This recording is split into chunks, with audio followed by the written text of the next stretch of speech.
Kallar voice நேயர்களுக்கு வினோத் நந்தியரின் அன்பான வணக்கம். பிரமலை கல்லர் வாழ்வும் வரலாறும் 2011ஆம் ஆண்டில் சென்னையில் நடைபெற்ற புத்தக கண்காட்சியில் அதிகமான வாசகர்களை கவர்ந்த நூட்களில் இந்நூலும் ஒன்றாகும். தவிர வார இதழ் ஒன்று உங்களுக்கும் எனக்கும் வரலாறு உண்டு என இந்நூலாசிரியரது களப்பணி அனுபவங்களை கட்டுரையாக வெளியிட்டது. மேலும் பல்வேறு நூலாசிரியர்கள் மற்றும் ஊடகங்களிடம் பல பாராட்டுகளையும் பெற்ற இந்நூலாசிரியர் திரு சுந்தர வந்தியத்தேவன் அவர்களிடம் இன்று நாம் உரையாடவிருக்கிறோம். ஐயா வணக்கம். ஐயா, உங்களை பற்றி சிறு அறிமுகம் சொல்லுங்களேன். படிப்பு, வசிக்கும் ஊர், தாய் தந்தையர் பெயர், தற்போது என்ன செய்து கொண்டிருக்கிறீங்க? நான் ஒரு சட்ட பட்டாளி.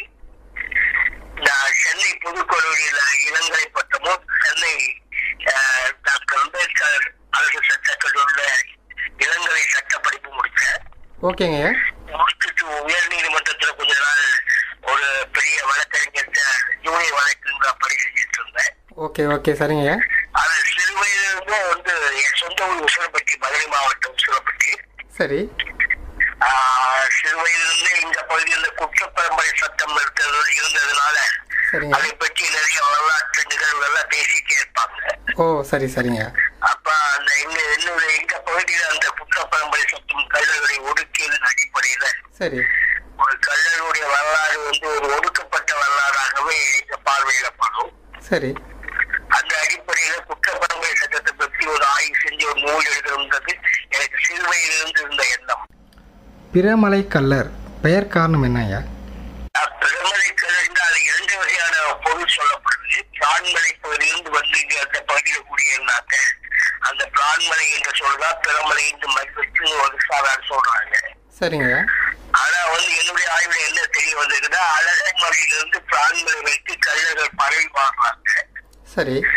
அந்த கிராமங்களில் இருக்கக்கூடிய கல்லர்கள் ஏற்பட்ட உள் முரண்பாடுகள், சில வரலாற்று தேவைகளுக்காக ஒரு குடிகளை வெளியேறி மதுரைக்கு மேற்கு இருக்கக்கூடிய பல மலைகளுக்கு சில கிராமங்களை உருவாக்கி வாழ்த்து வந்தாங்க. சரிங்க. அவர்களை மேலூர் பகுதியில் இந்த கல்லர்கள் பிற மலையில வாழக்கூடிய கல்லர்கள் என்ற பொருளில் கல்லர் லிவிங் அலர்ஸ் என்ற பொருள்ல அவங்க அழைச்சதாகவும், சரி, அவர்களை கல்ல நாட்டு கல்லர்கள், நாடுகளை அமைத்து வாழ்ந்த கல்லர்கள் அழைச்சதாகவும் சொல்லப்படுது. ஓஹோ சரிங்க. அதுக்காக தான் நான் என்னுடைய நூல்ல எல்லா ஆவணங்களையும் அரசு ஆவணங்களையும் பிறமலைக்கு மெல்லினரா பயன்படுத்துவாங்க. சரிங்க. ஆனா நான் அதை வல்லினரா பயன்படுத்தியிருக்கேன். மேற்கூறிய நான் சொல்லக்கூடிய கருத்துக்கு லூயிஸ் டூமிட் என்ற பிரெஞ்சு ஆய்வாளர் பிறமலை கல்லரை பத்தி நிறைய ஒரு பெரிய நூல் எழுதியிருக்காரு. சரிங்க. அந்த நூலையும் இந்த கருத்தை அவர் வலியுறுத்தியிருக்காரு. பிறமலை கல்லர்கள் தான் கல்லர்கள் மற்ற பகுதியில் வாழ்ந்த கல்லர்களோடு பொருள்படும். ஓகேங்க, நல்ல தெளிவான விளக்கங்க, நன்றி. கல்லர் சரித்திரம் எழுதிய நாமு வெங்கடசாமி நாட்டார் ஐயா ஒரு தமிழ் புலவர். பொதுவாக தமிழ் புலவர்கள் வரலாறு எழுதுவதுங்கிறது ஒரு அரிய செயல்தான். இருந்தும் அவர் கல்லர் வரலாற்றை பற்றி எழுத என்ன காரணம் என்ற விஷயத்தை நாம் ஆராய்ந்தாலே அவருக்குள்ள இனப்பற்று நமக்கு தெளிவாக புரியும். நீங்கள் பிரமலை கல்லர் வரலாறு எழுத என்ன காரணம் ஐயா?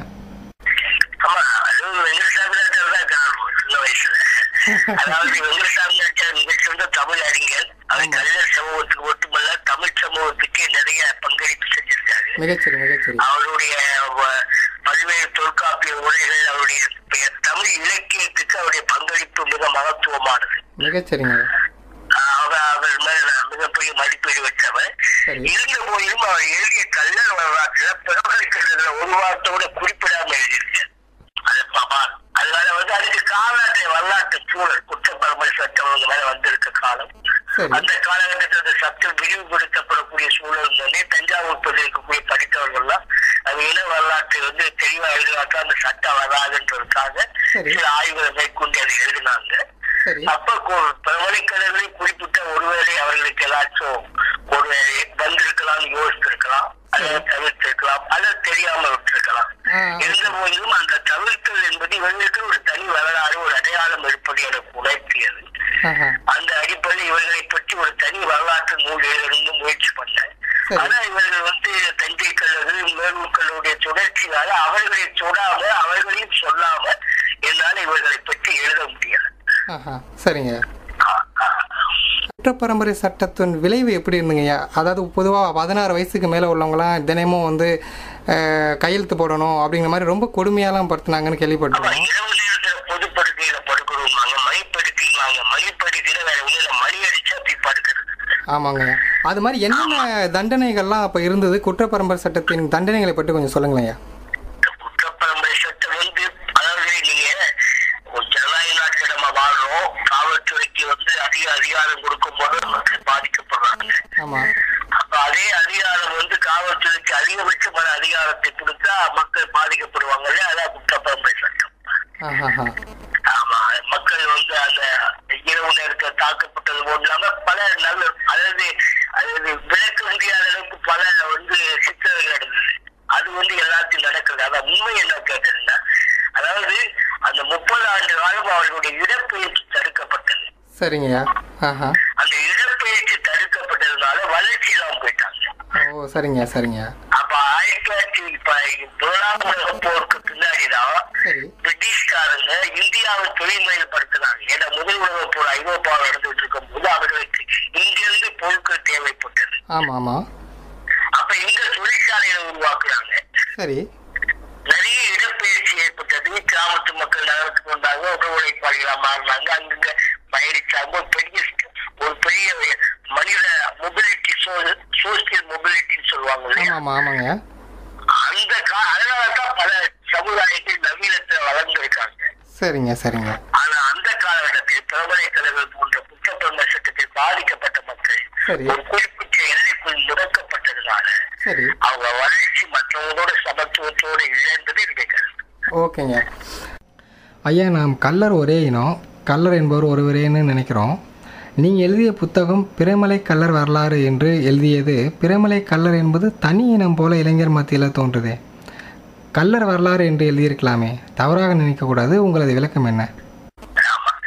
கள்ளரிடம் மட்டுமல்ல, தமிழரிடமே ஒன்று சிந்திக்கக்கூடிய ஆள் தான். வந்து அந்த வேறுபாடுகள்லாம் எனக்கு கிடையாது. சரி சரி.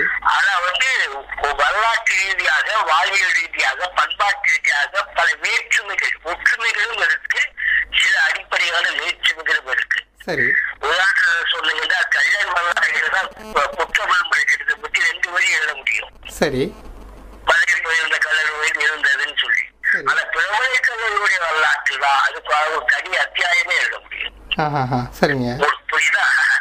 அவர்களுக்கு சில வரலாற்று ரீதியான சில தனித்துவங்கள் இருக்கு, வரலாற்றுல ஒடுக்கப்பட்டிருக்காங்க. அப்ப அவர்களுடைய அடையாளத்தை தனித்துவத்தோடு கொண்டு வர வேண்டியது என்னுடைய கடமை. அதாவது இவர்களோடு எந்த உறவும் இல்ல, ஒரு தனி குழு என்று நான் எழுதல. சரி சரி. அது மேலூர் கல்லூரி ஸ்பிரிட்டட் பீப்புள், மேலூர் கல்லூரி தொண்டை மண்டலத்திலிருந்து தஞ்சை மண்டலத்திலிருந்து வந்தவங்க அப்படின்னு நான் எழுதியிருக்கேன். ஸ்பிரிட்டட் பீப்புள், ஒரு குழுவிலிருந்து இன்னொரு குழு உடைவு என்பது ஒரு சாதாரண நிகழ்வு. அப்ப அந்த அடையாளப்படுத்தி எழுதும்போது என்னுடைய நோக்கம் பிரமலைக்கல்லை எழுதுவதுதான். பண்பாட்டை பதிவு செய்த என்னுடைய நோக்கம். ஆனால் அவர்கள் பண்பாட்டை பதிவு செய்யும் போது மற்ற கள்ளர் என்ற அடையாளம் கொண்ட மற்ற மக்களையும் எழுத வேண்டிய ஒரு கட்டாயமும் சூழலும் ஏற்பட்டது. சரி சரிங்க. அப்போதான் இதை புரிய பிரமலைக்கல் யாருங்க, அவங்க மேலூர் கல்லா, தஞ்சாவூர், அந்த மாதிரி எல்லாத்தையும் சொல்ல வேண்டிய சூழல் வருது இல்லையா? ஆமா ஆமா ஆமா, கண்டிப்பா. அப்ப அதுவும் ஒற்றுமையை தான் கொடுத்திருக்கு. என்னுடைய முதல் அத்தியாயமே தமிழுடைய பொது வரலாற்று இருந்து ஆரம்பிப்பேன். ஆமா, மிகச்சரி மிகச்சரி. தமிழரும் சாதி அமைப்புன்றதான் என்னுடைய முதல் புத்தகத்தின் முதல் அத்தியாயம். நான் படித்திருக்கேன். தமிழர் என்ற இனத்தை புரிய வைக்காம அதுக்குள்ள இருக்கக்கூடிய கள்ளர் என்ற ஒரு இனக்குழுவை பற்றி நான் எழுத முடியாது. நிச்சயமா நிச்சயமா. அது எல்லாம் பொதுமையா இருக்கு. தனித்த கள்ளருக்கு ஒரு தனித்த வரலாறு, அவங்களுக்கு கிடையாது. எல்லாமே கூட்டி இணைந்த வரலாற்று தான். நன்றிங்க. சில விஷயத்தை ஆழமா காட்டுறதுக்காக ஒரு சில விஷயத்தை ப்ரொடெக்ட் பண்ணிருப்போம். நன்றிங்க, நல்ல விளக்கம். ஐயா, இந்த புத்தகம் எழுத எவ்வளவு காலம் பிடித்தது? எவ்வளவு புத்தகங்களை நீங்கள் ஆதாரமாக எடுத்துக்கொண்டீர்கள்? அதாவது ஒரு 8 ஆண்டு கால படிக்கிறது. சரிங்க. இந்த நூலை எழுத வேண்டும் எனக்கு வந்து எப்படி ஒரு வரலாற்று ரீதியான இன்ஸ்பிரேஷன் சொன்ன, பட் உடனடி காரணமா என்ன அமைஞ்சதுன்ற விஷயத்த சொல்லணும். சொல்லுங்க சொல்லுங்க. நான் சென்னையில லா படிச்சுட்டு ஒரு வழக்கறிஞராக ஆகிறதுக்கு பாடல பதிகிறதுக்கு முன்னாடி ஊர்ல வந்து சில நாட்கள் இருந்தேன். சரி. அப்ப கட்சியில ஓசை மாப்பிள்ளை வீட்டுல வந்து ஒரு அமெரிக்கால இருந்து வந்து ஒரு ஆய்வாளர் சந்திச்சேன். யாருங்க அவரு? அவர் பேர் ஆனந்த பாண்டியன் பேரு. சரிங்க. அமெரிக்க கலிபோர்னியா பள்ளிக்கூடத்தில் ஆந்த்ரோபாலஜிக்கல் ஸ்காலர் அவர். சரி சரிங்க. மாநிலவியல் ஆய்வாளர். சரி. அவர் கல்யாண சமூகத்தை பற்றி குறிப்பா பிரபலிக்கிறதை பற்றி ஆய்வு செய்யறதுக்காக வந்திருந்தார். சரி. அப்ப அவரோடு இணைஞ்சு நாலு அவரும் நண்பர்களா மாறணும். அவருக்கு சில எங்க கம்பம் பக்கத்தில் இருக்கக்கூடிய கலைகளை ஆய்வு செய்தாரு. சரிங்க. நானும் சில வழிகாட்டு உதவிகளை செஞ்சேன், அவரும் எனக்கு செஞ்சாரு. நாங்க ரெண்டு நெருங்கிய நண்பர்களா மாறணும். சரிங்க. அப்ப அவருடைய அந்த அது வரைக்கும் நான் வந்து ஒரு லா படிச்சவன், ஒரு ஆய்வை எப்படி மேற்கொள்ளணும்னு எனக்கு தெரியாது. சரிங்க. ஆர்வம் இருக்குமே தவிர அதுக்கான வழிமுறை தெரியாது. சரி. ஆனா ஒரு மனிதவியல் ஆய்வாளராக ஆனந்த பாண்டியன் பயணிக்கும் போது அவரோடு இருந்து அந்த மெத்தடாலஜியை நான் ஓரளவுக்கு புரிந்துக்கிட்டேன். ஓ சரிங்க சரிங்க. மக்களுக்கு இருந்து எப்படி வரலாற்று அது வரைக்கும் வரலாறுனாலே ஆவணங்களும் பட்டியங்களும் கல்வெட்டு தான் ஆவணம் வரலாறு நடிச்சுட்டு இருப்போம். சரி. ஆனா மக்கள் மூலையில் இருக்கக்கூடிய வரலாறும் வரலாறு தான். சரிங்க. அவற்றை எப்படி புரிஞ்சு சார் எடுத்து கண்டுபிடிக்கிறதுன்றது அவரோட பயணிக்கிற காலத்துல புரிந்துகிட்டு பயணிச்சேன். சரிங்க. அப்படி சென்னையில நான் 3 வருடம் வழக்கறிஞர் வந்துட்டு திடீர்னு முடிவு எடுத்தேன். இனிமே வந்து இந்த ஆய்வுல நான் ஊசலாட்டம் இருந்தேன், வக்கீலாவும் இருந்தேன், ஆய்வாளராகவும் இருந்தேன். இது சரியா பண்ணாம அது சரியா பண்ணாம ஊசலாட்டங்கள் இருந்தது. சரி. அப்ப ஆய்வை முழுமையாக செய்யும் சொல்லிட்டு ஒரு 2 ஆண்டு காலம் சென்னையில வக்கீல் பணியை நிறுத்திட்டு நூலகங்கள் ஆவண காப்பகங்கள் இதுல மட்டும் 2 ஆண்டு கால பணி செஞ்சேன். சரிங்க. நிறைய புஸ்தகங்களை நோட்ஸ் எடுக்கிறது, சரி, குறிப்புகள் எடுக்கிறது, இதெல்லாம் ஒரு 2 ஆண்டு காலம் கிடைச்சது. சரி. அதுக்கு பிறகு ஃபீல்டுக்கு போய் களப்பணிக்கு போய் தான் அடுத்த வேலையை செய்ய முடியும் சொல்லும்போது மதுரையில உயர்நீதிமன்ற கிளை ஆரம்பிச்சாங்க. சரி சரிங்க. அப்ப அதுல பணியாற்றலாம் சொல்லி என்னுடைய சீனியர் அங்க அனுப்பிச்சு வச்சேன். சரி. நீங்க உங்க ஆய்வையும் பாத்துக்கலாம், அங்கேயும் நீங்க கேசஸ். சரி சரி. நான் இங்க வரும்பொழுதே உறுதியான முடிவெடுத்து வந்தேன். ஒரு 3 வருடத்துக்கு வக்கீல் தொழில வந்து நம்ம பழைய கேஸ்க்கு வந்தா போறது, புது வழக்குகள் எடுக்கிறது இல்ல, நம்ம கடுமையான களப்பணிகளை மேற்கொண்டு இந்த நூலை முடிச்சுதான் போறதுன்னு முடிவெடுத்தேன். சரிங்க. அது வாழ்க்கையை ரொம்ப ரொம்ப ரொம்ப கடுமையான ஒரு இளைஞனுக்கு முக்கியத்துவம் வாய்ந்த ஒரு காலம் அது.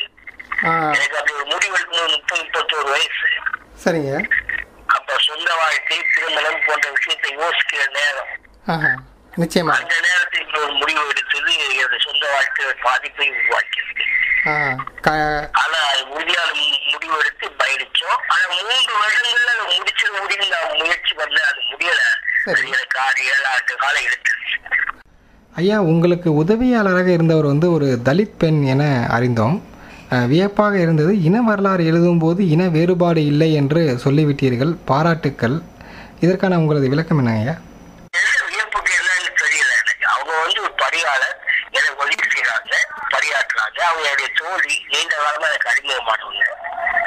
பள்ளியில படிக்கிற காலத்தையும் எனக்கு ஜூனியரா படிச்சவங்க. அப்படிங்களா? சரி சரி. அதனால அவங்க கையெழுத்து மிக அழகா இருக்கும், ரொம்ப நேர்த்தியா இருக்கும். சரி.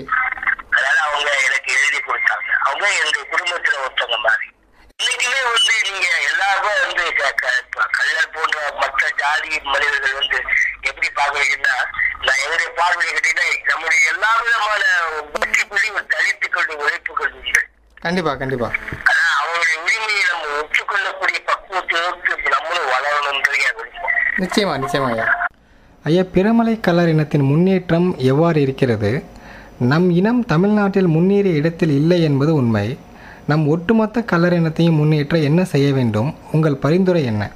பிரமலை கல்லர்கள் வந்து இப்போ ஓரளவுக்கு சின்ன வளர்ச்சி ஏற்பட்டிருக்கு. இருந்தாலும் பெருவாரியான வளர்ச்சி அவங்களுக்கு இருக்குன்னு சொல்லிட முடியாது. சரிங்க. இன்னும் பல கிராமங்கள்ல சாதாரண குடும்பங்களாக வாழ்ந்து வர்றாங்க. சரி. ஆனா ஒரு தரப்பு மத்திய வர்க்கம் உருவாயிருக்கு, ஓரளவுக்கு படிச்சு முன்னேறி இருக்காங்க. கல்லர் சேமிப்புத்துறை பள்ளிகள், கிறிஸ்தவ மிஷனரிகள் உருவாக்கிய பள்ளிகள், நாடார்கள் உருவாக்கிய பள்ளிகள், இதெல்லாம் பயன்படுத்தி ஓரளவுக்கு வளர்ச்சி ஏற்பட்டிருக்கு. சரிங்க. அதான் என்னுடைய கேட்டீங்கன்னா, முந்தி சமுதாய அமைப்புகள் வந்து கல்வி நிறுவனங்கள் நடத்தினாங்க. ஆமா ஆமா. ஆனா இப்ப சாதி சங்கங்களா மாறி இப்ப சாதியோட சண்டைதான் போடுறாங்க. வந்து கல்வி நிறுவனம் யோசிக்கிறதே இல்லை. சரி. அதனால கல்வி கல்வியர் சமூகம் வந்து ஒன்றுபட்ட ஒரு சமுதாயம் உருவாக்கி அவர்களுக்கும் நல்ல கல்வி கூடங்களை உருவாக்குனாங்கன்னா சமூகத்துக்கு பயன்படும். பிகேஎம் ட்ரஸ்ட், பிகே மூக்கையா ஒரு ட்ரஸ்ட் வச்சிருக்காங்க. சரி. அதுல வந்து தமிழ்நாடு அரசு தேர்வுக்கு போற மாணவர்கள் இலவச பயிற்சி அளிக்கிறாங்க. சரி. அது irrespective of caste, எல்லா ஜாதிக்காரர்களும் படிக்கிறாங்க. ஆமாமா. இந்த பகுதியை சேர்ந்து எல்லா ஜாதிக்காரர்களும் படிக்கிறாங்க. சரி. இந்த பெரும்பான்மை தேவமானால பெருமலைக்கிறதுனால இயற்கையில அவங்க அதிகமா படிப்பாங்க, அதிகமா படிப்பாங்க. சரிங்க. அப்படி கல்லூரி அது பெருவாரியாட்டு பள்ளி பகுதியில நிறைய சமுதாய அமைப்புகள், கல்வி நிறுவனங்கள், உயர்கல்வி நிறுவனங்களை உருவாக்கி அவங்களோட சேர்த்து எல்லா மக்களையும் சேர்த்து வளர்த்துருக்கு. சரி சரி, அதுதான் ஒரு நல்ல ஒரு வளர்ச்சியா இருக்கும் நமக்கு.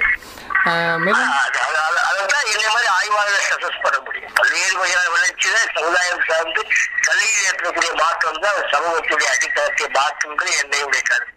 ஐயா, நம் இனத்தில் இளைஞர்களின் நாட்டம் அரசியலை நோக்கி இருக்கிறது.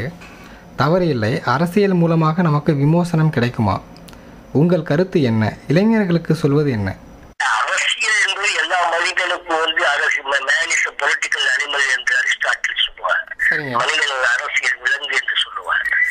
அரசியல் சிந்தனையற்ற ஒரு மனிதன் வாழ முடியாது. அவர்கள் விருப்பப்படி அரசியல் சிந்தனை எடுக்கலாம்.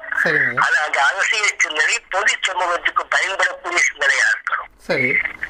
ஆமா, அது கல்லர் சமூகத்துக்கு வந்து தனி அரசியலை உருவாக்க முடியாது. சரி.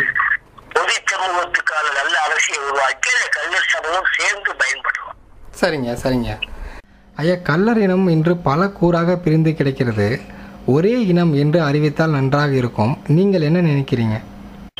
இனப்புழுக்கள் பிரிவது என்பது சேர்வது என்பது இயற்கை. என்ன ஜாதி அமைப்பின் ரீதியாக மனிதர்கள்லாம் ஓரளவுக்கு இணைச்ச அப்படின்னு சொல்ல முடியாது. சரி. தம்பி நீங்க பேசுறீங்கன்னா நீங்க கல்லர் நான் கல்லன்றதுக்காக மட்டும் அல்ல, நம்ம இருவருக்கு எதிர்வுல கருத்தொற்றுமை இருக்கு, அதனால சேர்றோம்.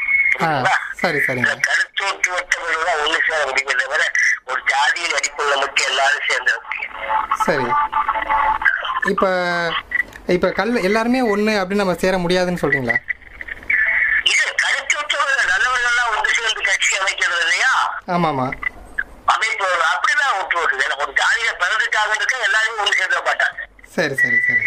அது இயற்கை. ஓகேங்க, அருமையான விளக்கம். இப்போ தஞ்சை பகுதியில் இருக்கும் கல்லர்கள் பயன்படுத்தும் பட்டப்பெயர்களை போன்றே பிரமலை கல்லர்கள் பயன்படுத்தும் பட்டப்பெயர்கள் எவை? அவைகளை பற்றி கொஞ்சம் விளக்கமாக கூறுங்களேன். அதாவது வந்து தஞ்சாவூர், புதுக்கோட்டை, தஞ்சாவூர், திருச்சி கல்லர்களுக்கு தான் பட்டப்பெயர் வைக்கக்கூடிய வழக்கம். ஒரு குலத்துக்கு ஒரு பட்டம். சரிங்களா? சரி. ஆனா இலக்குறிகள் சொல்லுவாங்க. இலக்குறிகள் சொல்லுவாங்க, குலக்குறிகள் சொல்லுவாங்க. சரி. ஒரு ஒரு காஸ்ட் ஒரு எப்படி பார்க்கணும்னா ஒரு ரேஸ் என்றால் திராவிட தேச ரேஸ். அதுல ஒரு நேஷனாலிட்டி தமிழருக்குள்ள பல்வேறு குழுக்கள், அதுல ஒரு குழு கல்லர். சரி. முக்குழு கல்லர் மகனாக அப்படியே முக்குழு வருவாங்க. அவங்க ஒரு பேரின குழு, அந்த பேரின குழுல ஒரு குழு கல்லர். சரி. அந்த கல்லருக்குள்ள பல இனக்குழுக்கள் இருக்கு. சரிங்க. பழமலை கல்லர், தஞ்சாவூர் கல்லர், கந்தர்கோட்டை கல்லர், மேலூர் சிறுகுடி நாட்டுக்கல்லர், அந்த கல்லர் நிறைய விதமான கல்லர்கள் இருக்கேன்னு. சரிங்க. அதுக்குள்ள இருக்க வம்சாவளிகளை அடையாளப்படுத்துவதற்கு ஒவ்வொரு குழு ஒரு அமைப்பு வச்சு. சரி. அது குலக்குறிகள் சொல்லுவாங்க. சரிங்க. குறிப்பாக கொங்கு வெள்ளாளர்கள் வந்து பறவைகள் அடிப்படையில தாவரங்களின் பெயர்கள் கூட்டங்களா இருப்பாங்க. கொக்கு கூட்டம், குயில் கூட்டம், நார கூட்டம் இருப்பாங்க. சரி. ஒவ்வொரு சமூகத்துக்கும் ஒரு அடையாளங்கள் இருக்கு. சரி. அதுபோல தஞ்சை, புதுக்கோட்டை, திருச்சியில வாழக்கூடிய கல்லர்கள் பட்ட பெயர்களை குலக்குறிகளா கொண்டிருக்காங்க. சரி. ஆனா மதுரை கல்லர்களுக்கு பொதுவான பட்ட பெயர்களா உண்டு. சரி. அது குறிப்பா மேலூர் பகுதியில் இருக்கவங்க அம்பலம் என்ற பட்டத்தை பயன்படுத்துவாங்க. சரி. புசுரப்பட்டி போயிருக்க பிரமலை கல்லர்கள் தேவந்த பட்டத்தை பயன்படுத்துவாங்க. சரிங்க. இங்க வந்து குலக்குறிக்கான அடையாளம் பட்ட பெயர் கிடையாது. சரி. எங்க ஊர்ல பிரமலை கல்லர்கள் மத்தியில குலசாமி தான் எங்களுக்கு குலக்குறிக்கான அடையாளம். புரியுதுங்க. குலசாமியை வச்சுதான் அந்த குலத்தை நீங்க பெண் கொடுக்கறது வாங்குறோம், நீங்க எந்த கோயில் கும்பிடுறவங்கன்னு கேட்பாங்க. சரிங்க. இந்த கோயில் பங்காளி மாமச்சர் அடையாளம். சரிங்க. அங்க உங்க தஞ்சை பகுதியில அது பட்ட பேரா இருக்கு. ஒரு பட்ட பேரை வச்சு பங்காளிங்க சரி, சரியான விளக்கம். அது இது வந்து எழுத்துல உங்களுக்கு நீண்டி விளக்க வேண்டாம். அந்த இலக்கோயில் இருக்கக்கூடிய அந்த உடைப்பு அந்த அந்த சோசியல் செட்டப் நீங்க புரிஞ்சுக்கொண்டிருக்கா சொல்லுங்க. அருமையான விளக்கமையா. ஏன்னா நான் ஒரு ஆந்த்ரோபாலஜிக்கல் ரைட்டர், நான் மாநிலவியல் ஆய்வாளர் தான். நான் வந்து கள்ளச்சாதிக்கு தலைவனோ கள்ளச்சாதி திருச்சுவனோ வாழ்வை போட கிடையாது. அந்த சமூகத்தை பற்றி ஒரு ஆய்வு செய்து பதிவு செய்கிறார். அருமையான விளக்கமையா. ஐயா, உங்களது பிற பணிகளுக்கிடையேயும் கல்லர் வாய்ஸுக்காக நேரம் ஒதுக்கி அனைத்து கேள்விகளுக்கும் விளக்கமாகவும் தெளிவாகவும் பதிலளித்தமைக்கு மிக்க நன்றி. வணக்கம். நன்றியை தெரிவிக்கிறேன். இந்த கல்லர் வாய்ஸ் வந்து கொஞ்சம் வளர்ந்து தமிழர்களுக்கான பொதுப்பொருளா மாறுன்ற ஒரு தத்துவ நான் உங்களை வணக்கம். ரொம்ப நன்றிங்க.